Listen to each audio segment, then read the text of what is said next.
Та бүхэнд өдрийн мэнд хүргэе. Монголын уул уурхайн ухрах уу, урагшлах уу гэдэг сэдвтэй асуудал хөндсөн ярилцлага нэвтрүүлгийн маань дараагийн дугаар эхэлж байна. Энэ удаадаа бид нэр оюу толгой компани хайгуул хариуцсан ерөнхий зөвлөх, за Монголын геологийн холбоотой нэгдсэн зөвлөлийн дарга Мөнхбат ахыгаа урьж авчираад одоо энэ оюу толгойн ордын хэрхэн нэгдсэн түүх, тухайн үеийн нөхцөл байдал ямар байсан, геологчдын одоо тэр хайгуулын ажилд одоо ямар адал явдал, ямар үйл ажил тохиолдож ирсэн гэдэг талаар ингээд тодорхой ярилцахаар одоо урьж ирээд байгаа. Урилга хүлээж авсанд баярлалаа. За баярлалаа. Ер нь одоо ингээд дөнгөж саяхан оюу толгойн гэрээг шинчиллээ гэдээ ярьж байдаг. Бид нар өнөөдрийн маш юм том асуудлыг асар их ингээд нийгмээр хэлэлцээд байгаа. Гэтэл одоо 20 жилийн өмнө баг энэ оюу толгойн ордыг нээхэд чинь одоо зүгээр ингээд оюу толгой гэдэг ордын говьд баг ил байж исэн юм шиг, бэлэн байсан юм шиг, эсвэл бид нар өөрсдөө олцсон байсан юм шиг ингээд яриа өрнөд яваад байдаг. Гэтэл ингээд яг геологчид тухайн газар дээр нь ажиллаж исэн одоо Гарамжууга та гэдэг энэ хүмүүсээс бол бид нар яг энэ бодиттой мэдээллийг одоо сонсхон зүйтэй юм байна. Энэ нь нэгдүгээрт яг бид нарт тань мэдэх ач холбогдолтой. Хоёрдугаарт бол өшөө цаашаага яг ийм хэмжээний хөрөнгө оруулалт татаад Монгол улсад одоо дараагийн оюу толгойг яаж олох вэ гэдэг бас яриа өрнөд байгаа шүү дээ. Энэ дээр та ингээд одоо тухайн болсон үйл явдлуудаас ярьж өгөөч гэж хүсэж байгаа. За энэ ухрах урагшлах гэдэг нь нэвтрүүлэгт бас геологчдын төлөөлөл болгож оролцуулж байгаад баярлалаа. Тэгээд ер нь альва нэгэн орд газрыг нээн гэдэг нь өөрийн өрмөц түүхтэй байдаг. Тэгээд үүнтэй ялгаагүй оюу толгой орд газрыг одоо илрүүлсэн, тогтоосон, нээсэн түүх нь өөрөө бас эргээд ингээд өнгөрсөн цаг хугацааг харахад бол маш одоо удаан хугацааг туулж ирсэн байна.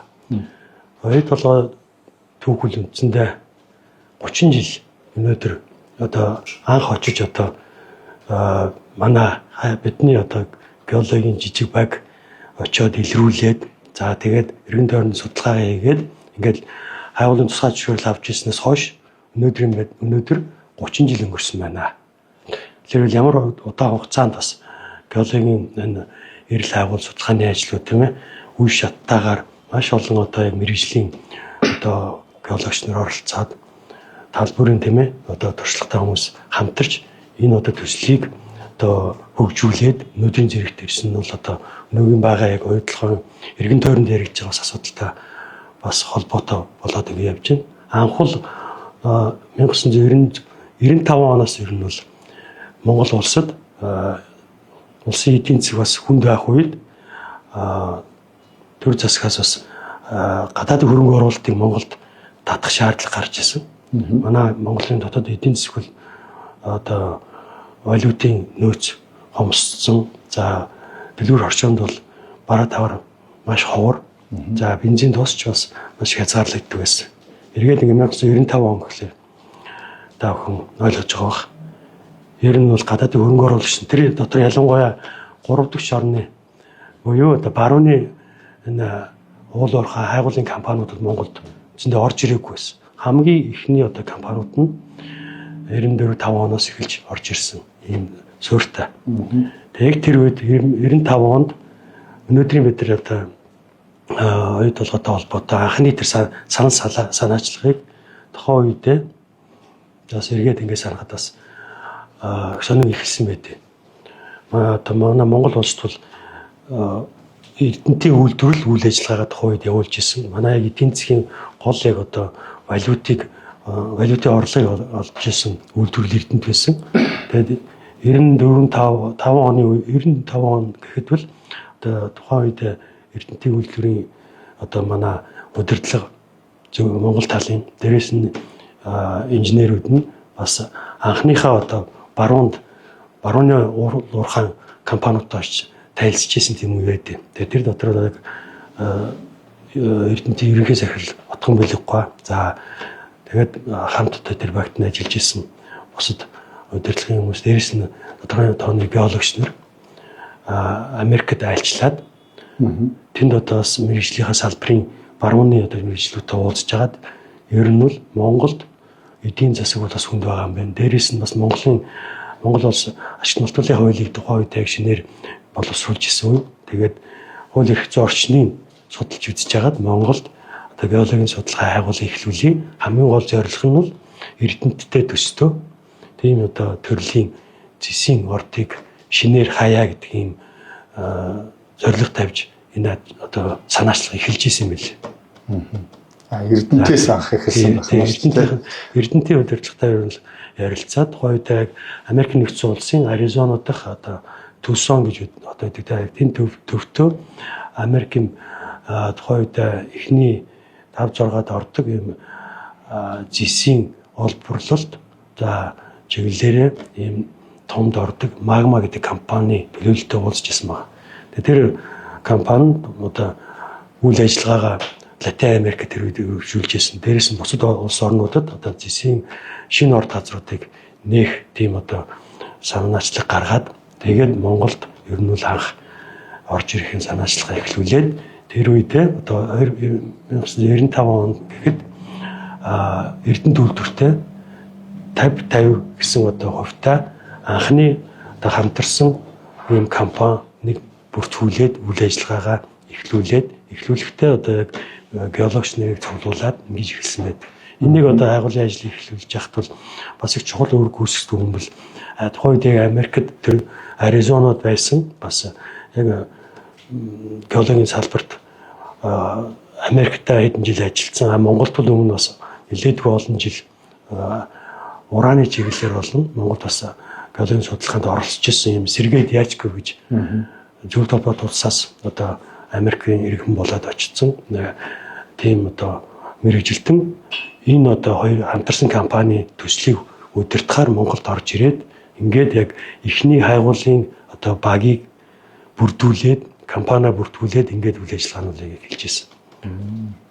За тэр Сергей Дьятковын номыг уншиж байхад бол тэр Magma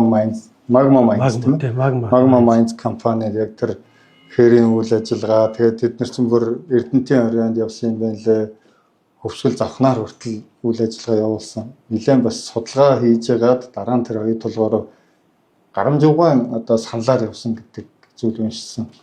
Тэр бол бас их сонирхолтой. Тэрний дараа нь одоо Magma Mines ямар шалтгаанаас болоод тэр үйл ажиллагаа. Одоо ингээд олон жилийн дараа эргээд харахад бас өнөөдөр бас Монголд дараагийн шинэ ордуудыг нээх гээд ингээд явж байгаа зорж байгаа компаниудад бас хэрэгцээ одоо тийм ээ туршлага бас судлахад нь бол дээрээс назаа зорж байгаа энэ үед эдгээр өнөөдрийн манай хууль тогтоомж одоо хайгуул хийхийг үндсэндээ дэмжихгүй байгаа. Үндсэндээ манай энэ салбар бол зогсон байдалд орсон байгаа. Гэхдээ хэрвээ амжилттай энэ альва чиглэлийн металлын гэдэг орд газруудыг шинээр нээ гэвэл багийн аягүй сайн бүрдүүлэх ёстой. Дээрээс нь яг тэр судалгаа хайгуулаа хийж байгаа газар талбай одоо нутгийг бол одоо яг тухайн компани мэргэжлийн хүмүүс нь өөрсдөө сонгоод үйл ажиллагаагаа одоо тэр талбайгаа сонгож эхэлж байгаа нэг чухал. Яг одоо энэ замналыг бол 30 жилийн өмнө энэ оюутлогын эхэл дээр бол манай яг энэ хайгууллын тухайн одоо Эрдэнэт Магма гэдэг хамтарсан компани яг тийм одоо суурийг зөв тавьж эхэлсэн. Түрүүний дурдсан манай менежер Сергей Дьячков бол за Монголд яг өмнө 90-ад оноос өмнө 90 оны дөнгөж гарч явах үед Монголд зэсийн хайгуулын судалгаа, эрдэмтний ажлуудыг хийжсэн тэм туршлагатай геологч нарыг цуглуулсан. Тэр дотор манай гарамж байгаа байсан. Гарамж байгаа л ажил одоо яг зэсийн чиглэлээр мэрэгжээ дагнаад ингээд олон жил ажилласан. Ийм одоо манай салбарын том мэрэгжилтэн байсан. За түүнийг бол одоо ер нь бичиж одоо гаргаж ирсэн тайлангууд таасан дээрээс нь ажиллаж исэн газруудын мэдээлэлс нь олж аваад дээрээс нь Эрдэнэт үйлдвэрийн хамтарсан болохоор тухайн яг Эрдэнэт үйлдвэрийн ерөнхий геологч манай Сандууж байгаа орж ирж яг Эрдэнэтийн талаас энэ хайгуулын ажлыг хариуцж бас яг ажилласан. За тэгээд ер нь яг геологийн фондод геологийн судалгаагаар тайлангуудаа одоо өгсөн бичсэн тэр байдлыг үзээд манай Жинд аюушгаа за ингээд бусад мэргэжлүүдийг цуглуулсан. Тэгээд энэ багаа бүрдүүлсэн. Ийм байдлаар ер нь манай яг эхний баг геолог одоо хоёр жижиг хайгуул хийх баг буюу отряд гаргахаар ингэж эхэлсэн. Энэ дотор бас манай бид эргээд уртахад Америкаас Денис Кокс гэдэг одоо Америкийн геологийн албаны одоо бас профессор мэргэсэн юм нэртэй геологч. За бас Ричард гэж уулуурхай геологийн чиглэлийн туршлагатай мэргэжилтэн бас манай алтны чиглэлээр бас олон жил ажилласан манай Жамсан Дөржваас орж ирээд ингээ бид нар 2 баг бүрдүүлээд үндсэндээ бол 95 оноос эхлээд маш одоо богинохон хугацаанд бэлтгэлээ хангаад тэгээд одоо яг баруун Монгол, Төв Монгол гэсэн байдлаар 2 одоо чиглэлээр одоо эрэл шалгуурын ажлуудыг хийхээр ингэж гарсан. Тэгээд бэлтгэл ажлаа зөв бүрдүүлээ дээр ингээ гарч исэн. Бас нэмээд хэлэхэд зөвлөлт холбоот улсын бас ЖИС-ийн том мэргэжилтэн тухай одоо 90-ад он гартал ихэд бол манай Монголд 20 гаруй жил бас ЖИС-ийн профессорын чиглэлээр судалгаа хийсэн Сотниковга манай багт орж ажилласан. За тэгээ яг би яг энэ баг бүрдээд яг эхэлж яхад эхнээс нэг хамтарч ороод ингээд ажилд нь оролцоод ингээд явсан.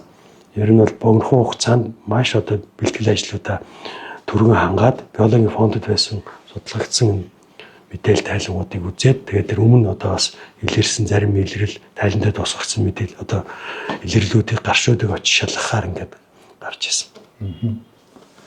Тэрний дараа чинь одоо PHP билетон бас тэр чинь 97 оны хуулиас хойно байна уу? За тэгээд ер нь бол 95 оноос ингээд анх санаачлаг гараад энэ эрлийн ажил, шалгуурын ажлууд нь эхлээд бид газар одоо илэрлүүдийг шалгаж эхэлсэн.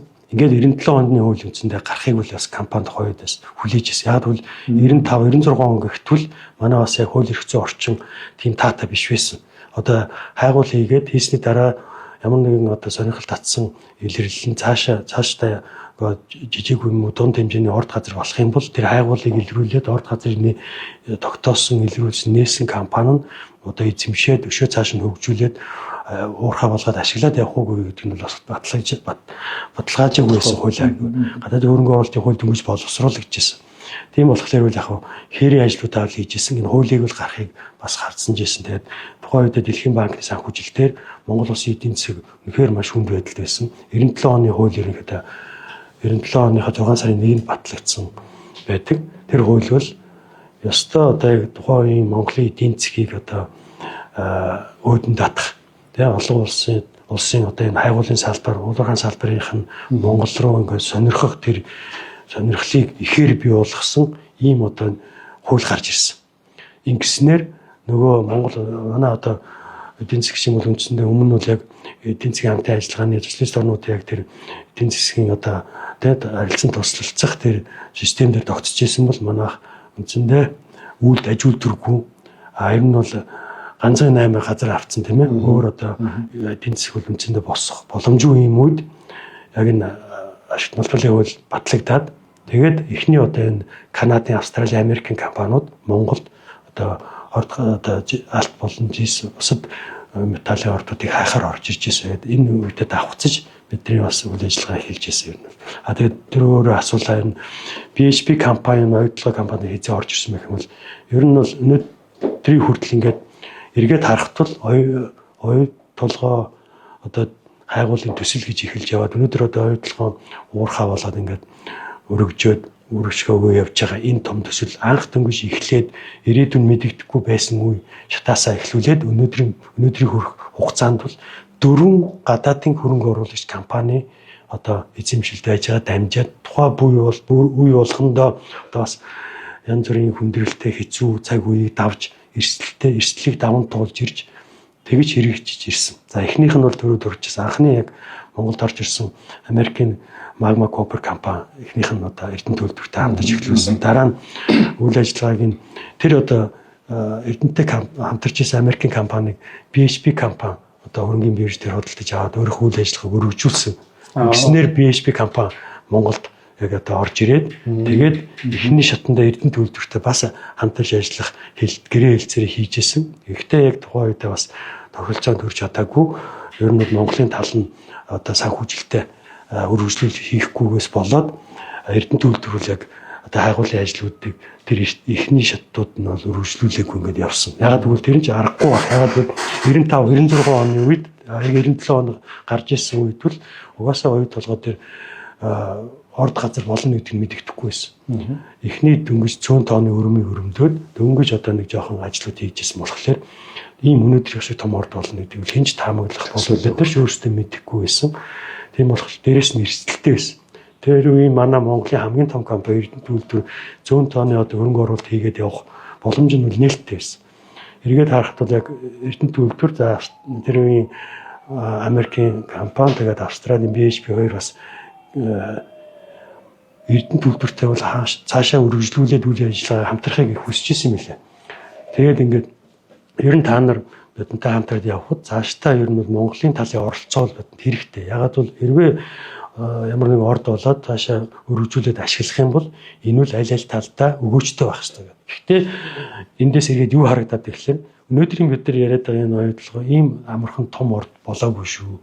30 жилийн өмнө 27-8 жилийн өмнө энэ үл одоо зүгээр нэг илэрлийн хэмжээ тийм ээ. Дээрээс нь яг гарал үүсэл тэр хэмжээ агуулгын бид нар бүр мэдэхгүй дөнгөж эхлэлийн шатанд байсан. Тэр үед ингээд бас эрсдэлтэй болохоор Монголын талын хамтрагч нь гараад за BHP компани 100% одоо хөрөнгө оруулалтаа анхныхаа одоо тэр хайгуулын компанийхаа салбар офисыг төлөөлөгчийн газраа бүртгүүлсэн. Ийм байдлаар одоо ингээд зүгээр цаашаа үйл ажиллагаагаа явуулахаар одоо тооцсон. Ингээд одоо тухайн үедээ дөнгөж одоо 1997 оны 2 сард ч санаж байна. Одоо эхнийхээ лицензийг одоо оюутлогын талбай дээр ингээд одоо авч ирсэн. Оюутлогоо дээр авсан дээрээс нь бас нэг их шанхай талбай дээр авсан. Манай нэгдүгээр баг уу нөгөө төрөд өрчижсэн бас хайгуулын ажлыг зэрэгцүүлж өгсөн хамт одоо бас эрэл хайгуулын ажил хийжсэн манай магмагаас эхлэлтэй тэр баг маань баруун Монголын нутагт бас 4-5 талбайг бас илрүүлээ сонгоод лицензийг авахар бас өргөдлөгжсөн боловч тухайн үеийн бас хууль тогтоомж тодорхойгүй байсан болохоор тэнд бас их тодорхой лицензүүдийг бүр авч хайгуулын ажлуудыг өргөжлүүлж чадаагүй цаашаа бол. Ингээд зөвхөн одоо их шанх шүтэн оюутлогоо гэсэн лицензүүдийг авч одоо элийн ажлуудаа эхлүүлж ирсэн. BHP тэгээд BHP ороод BHP бас 3 жил гаруй Монголд ажиллаад дараа нь одоо ингээд эхлээд Magma Copper BHP-ийн дараа 2099 оноос одоо нөхцөл байдлыг одоо энэ талбайг BHP бол бас дотроо хүнд байдалд ороод олон улсад бас эдийн засгийн Азийн хямрал болсонтойгоор BHP компани Монгол улсаас гарсан. Тэгээд нэг жил эцэндээ оюутлогуудаар ямар ч ажил эрэл хайгуулын ажил хийгдэггүй. Одоо геофизикийн болон геохимийн дээшлэлт авах за өрөмдлөгийн ажлуудад ер нь бол хөрөнгө оруулалтгүй зогссон 1999 он. 2000 онд одоо BHP компани за Монголоос гарах шийдвэрээр 99 онд гаргачаад энэ төслийг одоо цааш нь өргөжлүүлээд явах сонирхол өгөх компаниудад ер нь бол одоо төслөө шилжүүлж худалдаагаар шийдээд тэгээд одоо нэлээдгүй хугацаа өнгөрсөний дараа нэг ойролцоогоо жилийн дотор бол энэ тал одоо лицензийн Ivanhoe Mines компани Канадад бүртгэлтэй энэ компани одоо бол авах шийдвэр гаргаад тэгээд BHP Ivanhoe Mines компани хоорондоо одоо хамтын ажиллагааны гэрээ зураад тэгээд тэр гэрээний санаж байгаа 3 жилийн хугацаатай ингээд зурагдаад тэгээд BHP компани шилжсэн. BHP-гээс Ivanhoe Mines компани. Канадын Ivanhoe Mines компани авсны дараа манай одоо хайгуулын одоо баг хамт олон одоо тэр дотор манай Монголын геологч нар бид нар за дээрэс нь гадаадын геологч нар нийлээд одоо Ivanhoe Mines компани геологч нартай ингээд хайгуулын ажлуудыг хийж өргөжлүүлсэн. Өмнө одоо BHP-ийн үед өрөмцөн 23 цаанууд үндэслээд одоо хайгуулаа бол өргөжлүүлсэн. Бас эдийн биет нь томрохгүй байсан. Ингэж явж байгаад ер нь бол та бүхэн зөвхөн хэдэн компанид амжилттай холбоотой хариу өгөх юм бол BHP Ivanhoe компани үндсэндээ 9 жил орчим. За бараг 10 жил 2000 оноос 2010 онд Монголд оюу толгой төслийг одоо хайгуулын нийтвэтэй хийгээд бүрэн дүүрэн үндсэндээ хайгуулын наривчлан хийж одоо нөөцийн бүртгүүлээд тэгээд дараа нь 2009 онд хөрөнгө оруулалтын гэрээ хийгээд Rio Tinto компанид одоо шилжүүлж одоо хөдөлсөн. Ингээд одоо өнөөдрийн байдлаар дараагийн одоо энэ яг геологи хайгуулын олборлолтын уурхайн чиглэлээр дэлхийд одоо яг том одоо хүчин чадал сайтай технологи одоо эзэмшсэн ийм том одоо компани Rio Tinto өнөөдрийн байдлаар хоёртлогоо одоо маш одоо өндөр технологиг нэвтрүүлээд дээрс нь олон одоо туршлагаа хуваалцаад технологи нэвтрүүлээд тэгээд өнөөдөр хоёртлогоо одоо орд газрыг ил урхаа болон даалт урхаагаар нь олборлох энэ үйл ажиллагаа эхлүүлээд ингээд амжилттай явж байгаа. Ер нь өнгөрсөн жилийн нөгөө mining week-ээр таны одоо яг оюу толгойн орд дээр ажиллаж исэн геологуудын дурсамжийг сонсож явах. За мөн одоо оюу толгой дээр ажиллаж исэн геологч нарын одоо нөгөө дурсамж бичвэрүүдийг уншиж байхад ер нь нөгөө 150 дугаар цаанаг гэж их гардаг шүү дээ. Нөгөө хамгийн сүүлд одоо баг ингээд нүүх гээд ачаалцсан байхдаа жишээлбэл одоо эцсийн мөчөд нэг цаанаг бол нэлээд үр дүнтэй байсан гэдэг талаар та нэлээд дэлгэрүүлж нэг сонирхуулж ярьж өгөөч. За энэ оюутлогын ордын яг ингээд хайгуулын ажлууд заримдаа санхүү мөнгөнд дутаад геофизикийн ажил эсвэл өрөмтлийн ажлыг хийх одоо боломжгүй үед их гарч ирсэн. Гэхдээ яг энэ үед 2001 он гэдэг одоо гарцсан байхад Аймхо Майнс компани одоо яг хөрөнгө оруулалт яг хийгдээд тэгээ бас санхүүжилт нь үндсэндээ дуусах шатны тэр үед үндсэн ер нь бол RC гэдэг дээ тийм ээ. Цохилтод өрөмдлөөр хөвчлэн бол яг 120 гаруй цооногийг өрөмтсөн. За өмнө өрөмтсөн одоо дээж чөмгөн дээжтэй алмаз өрөмдлөөр бол өрөмтлийн тоог оруулаад нийтдээ нэг 146 цооног өрөмдөөд эцэндээ 2001 он гэхэд анх одоо лиценз авснаас хойш ариг одоо 5 жилийн хугацаа өнгөрөх хооронд оюутлогын ордыг тийм том орд болно гэж үндсэндээ хайгуул дээр нь ажиллаж исэн дотоодын геологч нар геологийн баг гадаадын геологч нар бид нар мэдэхгүй байсан. Жижиг орд бол болчлоо. Гэхдээ том болох нь бол эргэлзээтэй юм байна. Цаашаа хөрөнгө оруулалт нь бол бас хүн одоо компаниуд сонирхгүй. Тэгээд их алслагдсан газар тийм ээ. Ийм байсан. Улаанбаатар хотоос 600 км. За дид үтс байхгүй ийм байсан. Тэгээд би Аймхо компани ер нь бол 100 гаруй цооног өрөмцсөний дараагаар ер нь л газрын гүнлүүнийг ойролцоогоор 130-150 метрийн гүнлүүл талбайн яг хамгийн гадаргуугаас сонирхолтой татсан. Дээрээс нь геофизикийн одоо газрын соронзон болон цахилгаан туушаалын аргаар ингээд гажлууд илэрсэн газруудаа үндсэндээ шалгацсан. Гадаргууд ойрхон байх магадaltaй тэр жисийн 2 дахь баяжилтын бүсийг ер нь бол байх боломжтой талбайд нэр нэг ойролцоогоор нэг 3 хайрцан 3 км одоо талбайд бол гадаргуугаас одоо ойролцоогоор 8-9 км автохад үржин талбай дээр бол өрөмдлүүдийг хийгээд за 2 дахь баяжилтын бүс хэдийгээр илрүүлсэн байдаг. Гэхдээ нийт одоо таамаглаж тооцсон нөөц нь харьцсан бага байсан. Тэгээд за ер нь бол ийшээ их хэмжээний хөрөнгө оруулалт болох дээрээс нь хамгийн гол нь том орд болохгүй шинжтэй байгаад байсан. Гэтэ яг одоо Аймхо Майнс компани сүүлийнхаа үндсэндээ нэг $500,000 2001 оны яг 100 нэг 3 цооногоор өрөмдөж шалгая. Ер нь доош газрын гүнлүүнийг бид нар бол 500 м хүртэл өрөмдөөгүй байна. Нэг ойролцоогоор 180 м бол хэд хэдэн газар өрөмдсөн 150 м өрөмдсөн. Гэт хөдрийн биет нь эсэг явж байгаа алгуулаад цаашаа хоорсон чулуунууд өргөн шүү дээ. Ингээд байсан.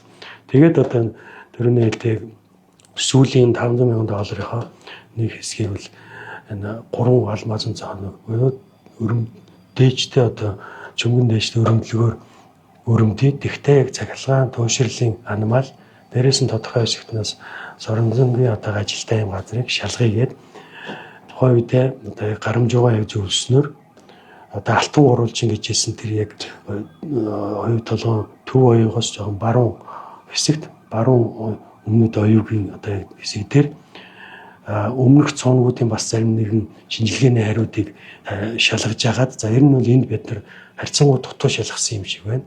Дээрээс нь бас гүнлүүгөө шалгах юм бол бас цахилгаан одоо тийм гажил байна. Энийг шалгахыгээд өмнө нэг ойролцоогоор хоорондоо 400 м-ийн зайтай 130 м өрөмжсөн 2 цооногийн дундлын хэсэг цооног тавьсан. Тэр цооног 150 дугаар цооног байсан. Өмнөх 2 цоногоороо бараг 2 жилийн өмнө бол одоо өндөр агуулгатай өдөржилт илрүүлээгүй байсан боловч яг одоо тэр 2 цоногийн дундуур тэр 2 цоногийн 400 м зайтай байсан. Тэр хоёрын дунд одоо нэг 200 м-ийн зайд голдон өрөнд тавьсан. Тэгээд тэр нь 150 дугаар цоног нь 78 м буюу одоо 8 м-ийн гүнээс өндөр агуулгатай хөдрийн метрийг нэвтэрсэн. Ингэснээр тэр нээлтийн цоног болсон.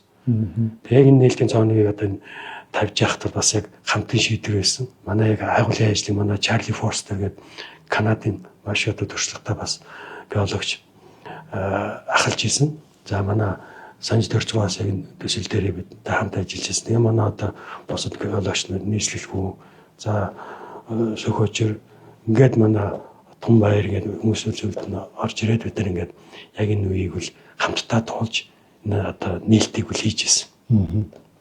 Гайхалтай 140 хэдэн цоногны дараа бас яг хооронд нь өрөмтсөн байгаа 2 цоногийн хооронд өрөмдөд илрүүлнэ гэдэг бол бас тэгээд яг энэ чинь бас ингээд ер нь бол орд газруудын тэр дотор яг энэ зэсийн орд зүгээр нэг зэсийн орд биш та. Ер нь бол нөгөө санхүүжилт хийж байгаа яг төслөө удирж байгаа компаниуд нэг түрүүний хэлдэг BHP компани дараа нь Ionho Mines компани орж ирж байсан. Эдгээр л ерөөсөн аль болохоор дэлхийн хэмжээний том ордыг л олъё гэдэг юм том зорилготой. Тэгвэл нөгөө зардал мөнгөө даахгүй цаашдаа үйл ажиллагааны явуулалт идэвхтэй барих одоо баяжуулах үйлдвэрээ барих хөрөнгө оруулалтыг татах боломж нь зөвхөн одоо боломжийн одоо өндөр агуулгатай нөөц өндөр ихтэй ийм ордлого хайдаг.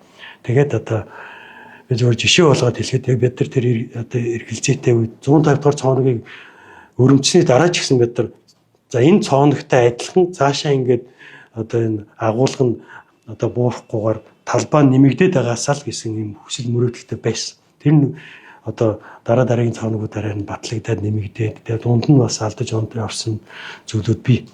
Тэгээд ингээд эцсийн дүндээ л ойдлогоо яг нөөц нэмэгдээ том орд болсон. А яг энэ явцад бид юу дурд шилжих гэжсэн. Тэгэхээр яг одоо Чилид бас яг 60-70-аад онд сүүлд нь 90-ад оны гарахаас өмнө бас одоо Скандинавийн ордыг нээжсэн, илрүүлжсэн түүхийг бид нар бас ном сэтгүүлээс уншиж байсан. Дээрээс нь тэнд ажиллаж исэн бас биологч нар бидэнтэй ирж одоо хамтарч бас ажилладаг байсан. Тэгээд үзэж яхад бас Скандинавийн ордыг бол санамсаргүй байдлаар бас олсон байт юм лээ. Илрүүлсэн. Олон одоо 10 жилийн туршид хэд хэдэн одоо барууны компаниуд Чилийн одоо тэр зэсийн одоо орд газар байж болох тэр бүс нутагт хайгуул хийж исэн. Бас л олон цааныг өрөмдөж исэн. Ерөөсөө ингээд эдийгээр одоо соронзын буюу цахилгааны одоо ажилтаа тийм хүдэржилт байж магадгүй эсвэл эрдэсжилтийн бүстэй тийм газруудыг шалгаад байхад юм гарахгүйсэн баг. Тэгээд Скандинавийн ордыг одоо Америкийн нэг биологч Дэвид Ловел гэж юм тий бас сүүлд нь яг энэ зэсийн профессороор моделийн тусдаа ном гаргаж ирсэн энэ хүн 67 дугаар цооногоороо азар нээжсэн мэт. Бас л одоо хэд хэдэн цооног яг дүгнж байгаа. За энэ яг Скандинавийн тэр талбай дээр орд газрыг орж малддгүйс одоо хэд хэдэн 5-аас 10 цооног өрөмтчихэд бүр шантарцсан. За энэ эндээс ер нь орд газар гарахгүй юм байна да гэж бодож байгаад за яг энэ газрыг үзчих энд одоо юм байхгүй шаж магадгүй. Гэхдээ шалгачи гэсэн зүгээр тэр хайгуул хийж явахдаа дутуу орхицсан нэг хэсэг нэг талбайгаа дээр очиод өрөмцсөн чинь тэр нээлтийн цоног болсон байдаг тийм түүх байт юм билээ. Чилийн Скандинав өнөөдрийг болтол дэлхийд хамгийн том тооцоолдог орд бас тухайн үед тийм азар нэгдэжсэн.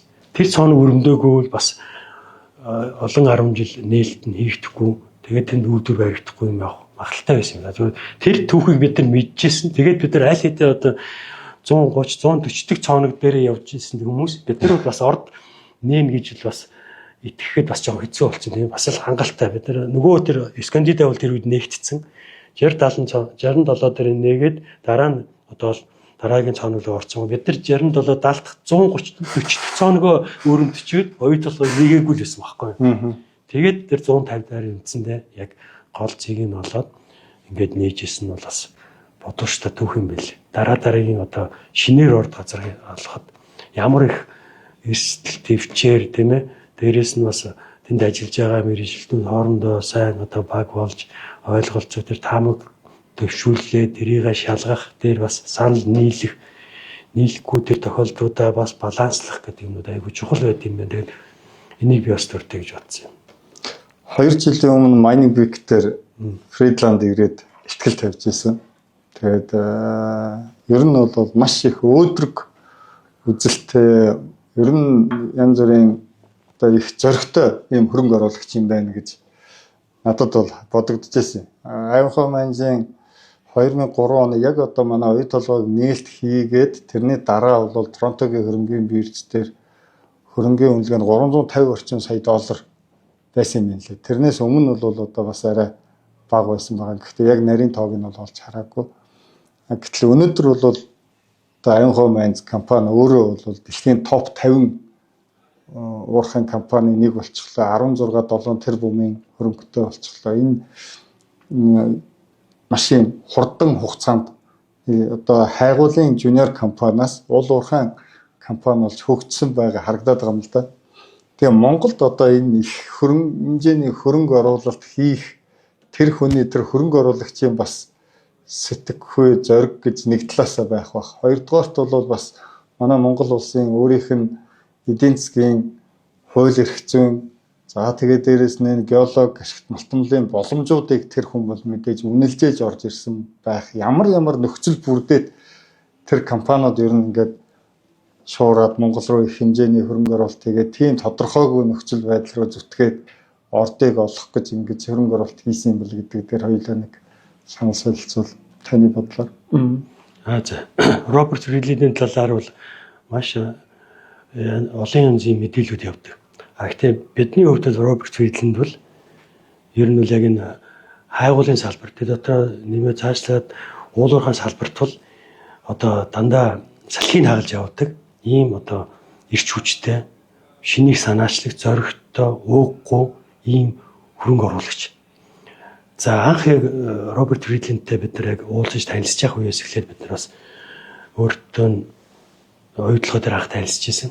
Онгоцоор ирээд тэгээд дараа нь бид нар ингээд бас хэвлэл мэдээлэлээр интернетээс мэдээлэл авч явах тул ер нь бол Роберт Фридлинд бол Монголд орж ирэхээс өмнө ер нь бол Канадын эрэл хайгуулын жуниор юм жижиг одоо хайгуул эдийн компаниудын ер нь бол тэргүүлэгч хаана буюу хамгийн түрүүн нэгнэнд нь эрэл хайгуулыг хийж аливаа улс оронд үл одоо юу гэдэг хайгуулын лиценз аваад судалгаа хайгуулыг эрчимтэй хийхэд одоо хийж явдаг тийм одоо бизнесмен гэж одоо мэдээлэл бол авч ирсэн.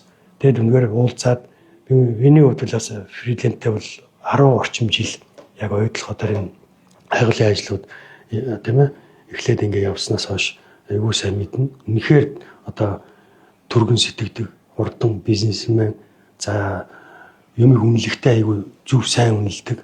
За Монгол улсыг үл үнэхээр олон улсын давцанд сурталчилж чадсан. За энэ Монгол бол геологийн одоо потенциалтай орн байна. За өмнө нь судалгаач зүйл одоо социалист блокийн үед бол одоо судалгаанууд нэлээд сайн хийгдсэн. Гэхдээ бол бас дутуу хийгдсэн талбай бол маш ихтэй. Тэгээд одоо Монгол руу барууны хөрөнгө оруулагч нар орж ирэх тэр одоо үе таалгыг бол хамгийн сайн нээж өгөөд өнөөдөр үр дүнгийн одоо бий болох суурийн тавьсан. Манай одоо яг энэ салбарыг тэргүүлж явдаг дэлхийд ийм одоо мундаг бизнесмен. За тэр хүмүүс үнцэндээ бас дүгнээд хэлэх юм бол манай Монголд бол бас тэр үүний талаар янз бүрийн ойлголт явдаг тийм ээ. Шүүмжилдэг, харлуулдаг. Гэвч тэр хүмүүс Монгол улсад бол харин сэтгэлтэй Монголыг бас олон улсын нэр үндэнд тийм ээ өсгөөд таниулах, сурталчлах тал дээр бол их юм хийсэн. Тэгээд одоо бас тэр өөрөө 2 жилийн өмнө ирээд бас уул уурхайн 7 хоногийн чуулга уулзалтанд ороод илтгэлтэй хэлжсэн тийм ээ. Би одоо оюу толгой одоо хайгуулыг ингээд компаниараа хийгээд төлөвтэй риотинтод ингээд шилжүүлээд явсан. Тэрнээс хойш 10 гаруй жил өнгөрч гэтээ Монгол улсад бол хайгуулын салбарт ямар нэгэн ахиц харамсалтай гараагүй шүү дээ. Улс орнууд хөгжөөд хөрөнгө оруулалтыг татаад эдийн засаг нь одоо өсөөд ингээд явж байхад Монголд бол бас шин дараагийн ордууд бол нэгдэггүй байна. Тэр потенциал хэвээр байгаа шүү л гэж хэлээд явсан. Ер нь товчхондоо бол хэлэхэд юм байна тийм.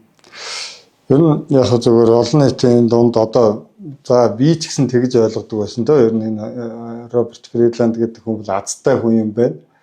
Зүгээр л одоо азан шоугаад ингээд орд олцсон юм л гэж боддог байсан. Ер нь тэгээд өнгөрсөн жилийн Mining Week-ийн таны ярианаас болон өөрийнх нь ихтгэл юмнуудыг уншаад тэгээд компаниг нь нэлээд судлаад үзэхэд бол үнэхээр ууггүй маш их судалгаатай. Хоёрдугаарт нь бол ерөөсөө тэр энэ эрсдлүүдийг бол маш зөв тооцож чаддаг, үнэлж чаддаг ийм хүн байсан юм байна. За яг одоо ингээд манай Монголын энэ төр засгийнхан бол ингээд гадагшаа яваад маш их л одоо нөгөө Австралид ч гэл хорлт ихтгэл тавьж байна. Канадад ч гэл очиод ихтгэл тавьж байна. Яг энд бол одоо хөрөнгө оруулагч нар орж ирэхгүй шүү дээ. Гэтэл тэр хүний тэр Канадад очиод нэг ихтгэл тавьсан нөгөө нэг юутай оюу толгойн хөдрийн биетийг нөгөө Францын цамхагтай ингээд дүүцүүл байгаад ярьсан тэр бол маш их ерөөсөө хүмүүсийг бол маш их наашин татсан гэж ойлгоод байгаа тийм. Тэгээ түрүү асууж байгаатай ч холбоотойгоор ер нь яагаад Монголд яг Аймхо Майнс орж ирээд Фридланд өөрөө бас ирээд ингээд энэ Монголд хөрөнгө оруулаад яваад байсан. Тэр шалтгаан нь бол бас ийм байгаа. Аймхо Майнс компани маш олон улсад үндсэндээ нэг 50-60 улсад геологи хайгуулын ажлыг хийж ирсэн юм түүхтэй. Өнөөдөр бараг одоо 30 гаруй жил энэ чиглэлээр ингэж явсан юм байлээ.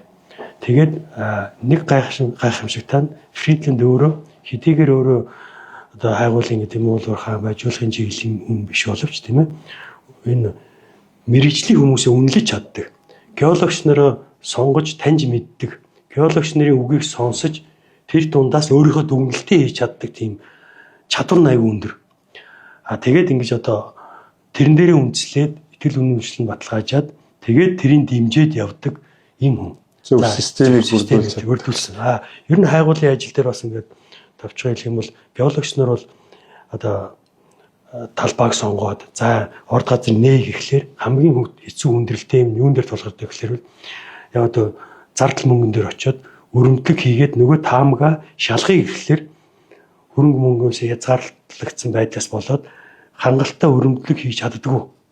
Гэтэл яг Роберт Фридландийн нэг давуу тал нь тэр тухайн одоо хайгуул хариуцсан баг нь за бид нар энийг шалгана ийм хэмжээний төсөв мөнгө шаардлагатай байна. Тэдэн цооног өрөмтөн 48 тууш метр өрөмтлөгийн ажлыг хийх юм бол за та нар итгэлтэй байгаа бол өрөмтлөгийн ажлаа хий гэдэг санхүүжилтийн хангалттай цаг тухай буйд нь шийдэж өгөөд явдаг.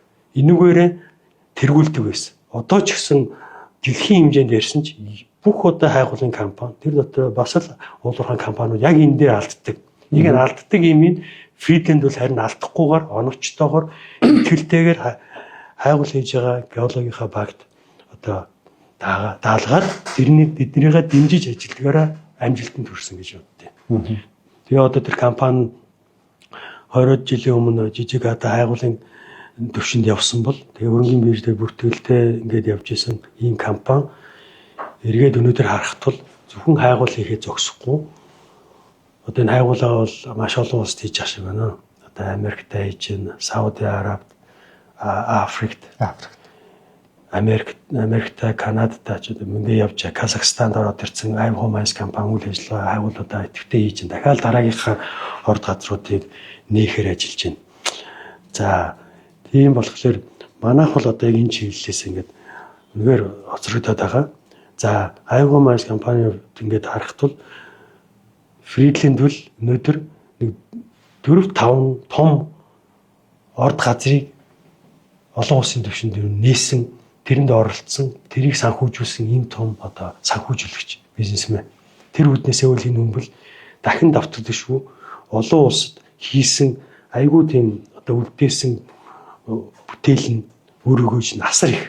Өнөөдөр ингэ тэр болгоно хүний нүдэнд харагдахгүй. Яг хэрэг дээр газар доор тогтоосон илүүсэн ордууд нь 100 жилээр ашиглагдахаар ийм нөөцийг илрүүлэх компаниуд та төслийн одоо санхүүжүүлээд ирсэн ийм одоо тууштай санхүүжүүлэгч ийм юм байгаа. Тэгээ одоо цаашдаа ч гэсэн ер нь бол монголчууд бас энэ үний оруулсан хувь нэмэр авьяаг бол бид нар дутуу гэж болохгүй.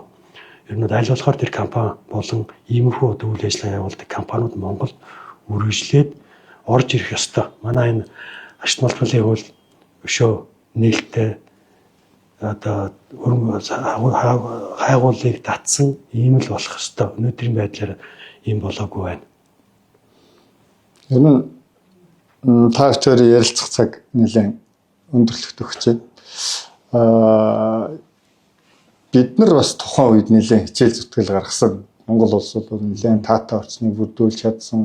Төр засгийн зүгээс одоо яг энэ хөрөнгө оруулагч нар орж ирээд тэр эрсдлүүдийг одоо дэнчин тавиад ингээд ажиллах нөхцөлийг бүрдүүлж чадсан юм үе юм байна гэж би 97-оос 2006-7 оныг бол тэгж хардаг л да. Ер нь бид нар тэгээд одоо ухрах уу, урагшлах уу, шинэ оюу толгой нээгдэх үү, нээгдэхгүй юу? Бид нар 20 жилийн дараа, 30 жилийн дараа гэхэд зэсээр ямар нэгэн ашигт малтамлаараа олон улсад өрсөлдөх чадвартай байгаа юугүй юу гэдэг маань бидний өнөөдрийн хийх хайгуулын үр дүнгээс бол айгүй хамаарна.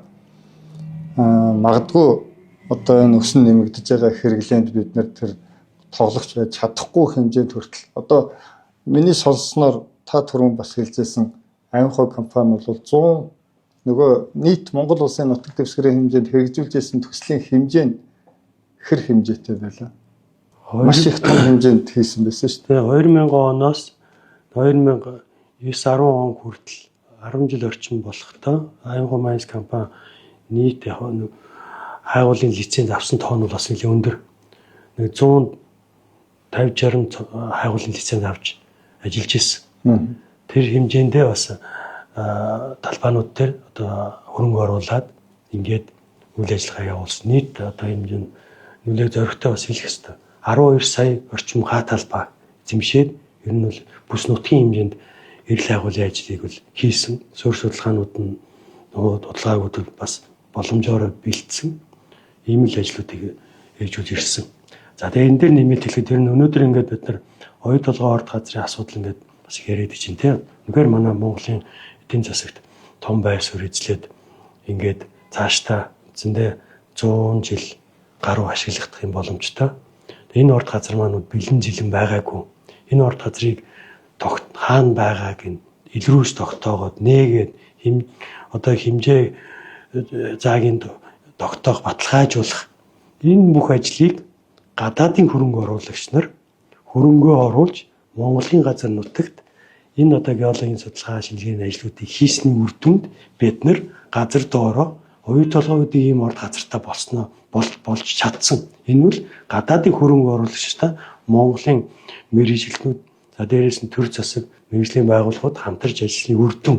Тэгэхээр зөвхөн ингээ бэлэн зэлэн олон зуун мянган жилийн туршид бид нар ингээ хадгалсан юм а гэдвэл айгүй өнгөцхөн дүгнэлт байхгүй.